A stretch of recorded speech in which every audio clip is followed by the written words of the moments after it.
السلام علیکم ورحمۃ اللہ وبرکاتہ۔ ناظرین، آج کے اس درس میں ہم بات کریں گے ماہ سفر کے مہینے کے تعلق سے، جس کی آج پہلی تاریخ۔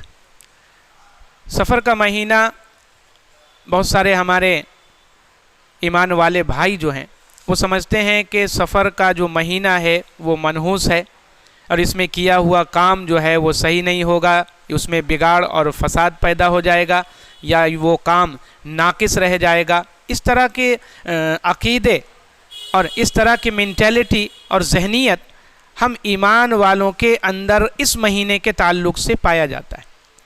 سب سے پہلی بات مہینوں کے تعلق سے، یہ سارے مہینے جو ہیں عربی مہینے 12 کے 12 یہ ہمارے اور آپ کے تیار کردہ یا مقرر کردہ نہیں ہیں، اس کا مقرر کرنے والا اللہ رب العالمین کی ذات۔ سورہ توبہ کی وہ مشہور آیت، ان عدۃ الشہور عند اللہ 12 شہرا فی کتاب اللہ یوم خلق السماوات والارض منہا 4 حرم۔ اس آیت کے اندر اللہ تبارک و تعالی نے وضاحت کے ساتھ عربی مہینوں کے تعلق سے بیان کر دیا کہ یہ زمین اور آسمان کی تخلیق کے ساتھ ہی اللہ تبارک و تعالی نے مہینوں کے 12 نام جو ہیں، محرم، صفر، ذی قعدہ، ذی الحجہ، یہ 12 کے 12 تمام نام اللہ رب العالمین کے مقرر کردہ ہے۔ اور جو چیز اللہ تبارک و تعالی نے بنائی ہے اس میں نحوست اور اس میں منحوسیت کہاں سے پیدا ہو جائے؟ یہ ہم انسانوں کا بنایا ہوا، ایک رچا ہوا اور تیار کردہ ایک من گھڑت چیز ہے جس کا شریعت اسلامیہ سے دور دور تک کوئی واسطہ نہیں۔ اللہ کے نبی صلی اللہ علیہ وسلم فرماتے ہیں، لا عدو ولا طیر ولا ہام ولا سفر۔ یہ بخاری شریف کی روایت ہے۔ اللہ کے نبی صلی اللہ علیہ وسلم نے فرمایا کہ بیماری جو ہے وہ متعدی نہیں ہوتی، بیماری چھوت چھات کی کوئی چیز اسلام اور شریعت کے اندر قطعاً اس کے لیے کوئی گنجائش نہیں ہے۔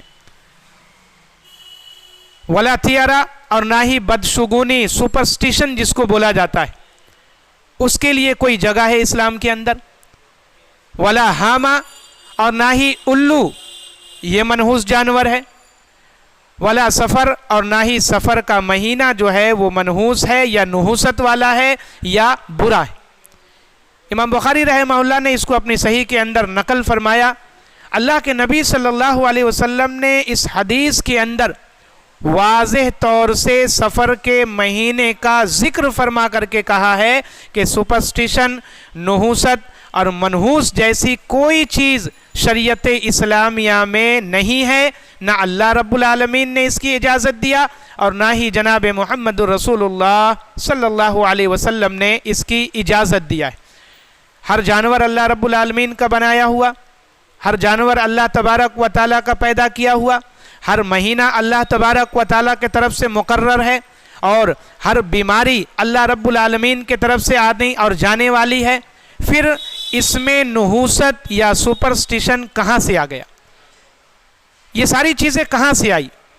ہم جب اس کا بغور مطالعہ کریں گے تو ہمیں معلوم ہوگا کہ یہودیوں اور عیسائیوں کے اندر اور لا دین اور غیر مذہب والوں کے اندر یہ سپرسٹیشن اور نحوست پایا جاتا ہے۔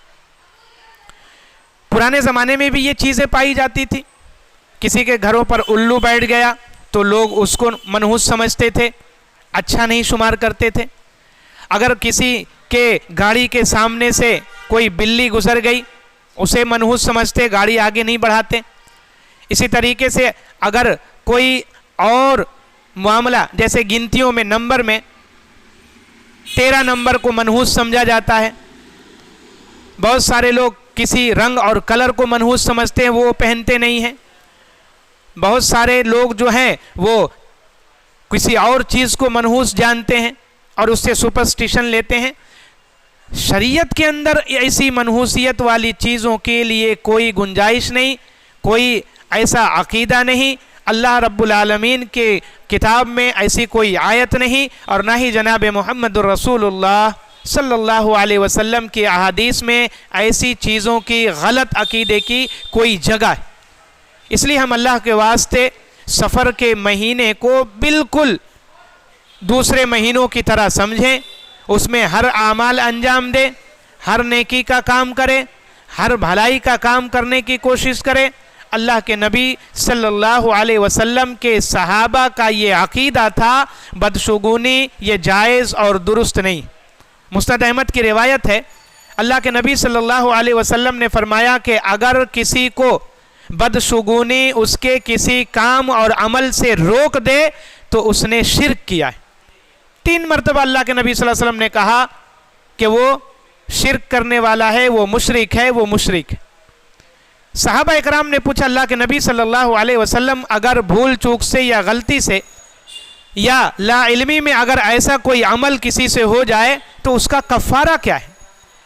تو اللہ کے نبی صلی اللہ علیہ وسلم نے بتلایا کہ اسے چاہیے کہ فوراً یہ دعا پڑھے، لا خیر الا خیرک ولا طیر الا طیرک ولا الہ غیرک۔ یہ اللہ کے نبی صلی اللہ علیہ وسلم نے دعا سکھلائی کفارے کے طور پر۔ اگر کوئی سپرسٹیشن اور منحوس اور نحوست کا عقیدہ رکھتا ہے فوراً اللہ سے توبہ کرے اور کہے لا خیر الا خیرک، اے پروردگار، اے میرے مولا، بھلائی وہی ہے جو تو نے بھلا بنا کر کے بھیجا ہے یا تیری طرف سے بھلائی، شگون وہی ہے جو تو نے شگون بنا کر کے بھیجا ہے اور اچھا کام اور عمل بنا کر کے بھیجا ہے، اور اللہ تیرے علاوہ کوئی معبود نہیں ہے۔ یہ دعا اگر ہم پڑھتے ہیں، اگر ہم سے سپرسٹیشن کا نحوست کا کوئی کام ہو جائے اور بدشگونی ہم لے لیں تو اس کے کفارے کے طور پر جناب محمد الرسول اللہ صلی اللہ علیہ وسلم نے یہ باتیں بتائی۔ ہم اسے سنیں، اس حدیث پر عمل کرنے کی کوشش کریں، اور اس طریقے کی صرف مہینے کے تعلق سے نہیں، جانوروں کے تعلق سے بھی وہ معاملہ ہے، بیماری کے تعلق سے بھی وہ معاملہ ہے، اور گھروں کے تعلق سے بھی وہ معاملہ ہے۔ تمام معاملات میں سپرسٹیشن پایا جاتا ہے آج کے مسلمانوں کے اندر، جو کہ کتاب و سنت کی روح سے بالکل ناجائز اور پروہیبیٹڈ ہے، ممنون ہے، اور ایسے غلط عقیدے کی شریعت اسلامیہ میں اور نبی کریم صلی اللہ علیہ وسلم کے نازل شدہ شریعت میں کوئی جگہ نہیں۔ اس لیے ہم کسی مہینے کو، کسی پرندے کو، کسی جانور کو، کوئی کسی عمل کو، کسی نمبر کو، کسی کلر اور رنگ کو قطعاً نحوست نہ جانے، منحوس نہ سمجھے۔ سب اللہ رب العالمین کی پیدا کردہ چیزیں ہیں، سب اللہ رب العالمین کی مخلوق ہے۔ اللہ چاہے گا تو برا ہوگا اور اللہ نہیں چاہے گا تو برا ہونے والا نہیں ہے۔ جب تک اللہ کی مرضی نہیں ہوگی نہ ہمیں بیماری لگے گی، نہ ہمیں کوئی پریشانی اور تکلیف لاحق ہوگی، اور نہ ہی کوئی مصیبت ہمیں آن پہنچے گی۔ ہم اللہ کے واسطے ان غلط عقائد اور ایٹیکیوٹس کو نکال کر کے اپنے ذہن اور دماغ سے اور اپنی مینٹالٹی سے پھینک دیں اور شریعت اسلامیہ پر عمل کرنے کی کوشش کریں، کتاب و سنت کو سمجھنے کی کوشش کریں، اور عقیدہ صحیحہ کو جاننے کی اور اس کا علم حاصل کرنے کی کوشش کریں۔ اللہ ہمیں نیک اعمال کی توفیق عنایت فرما۔ اس طریقے کے سپرسٹیشن اور نحوست والے عقیدے اور اعمال سے اللہ ہماری حفاظت فرما۔ کتاب و سنت پر عمل کرنے والا اور نبی صلی اللہ علیہ وسلم کی لائی ہوئی شریعت اور نازل شدہ شریعت پر عمل کرنے کی ہمیں توفیق عنایت فرما۔ آمین۔ والسلام علیکم ورحمۃ اللہ وبرکاتہ۔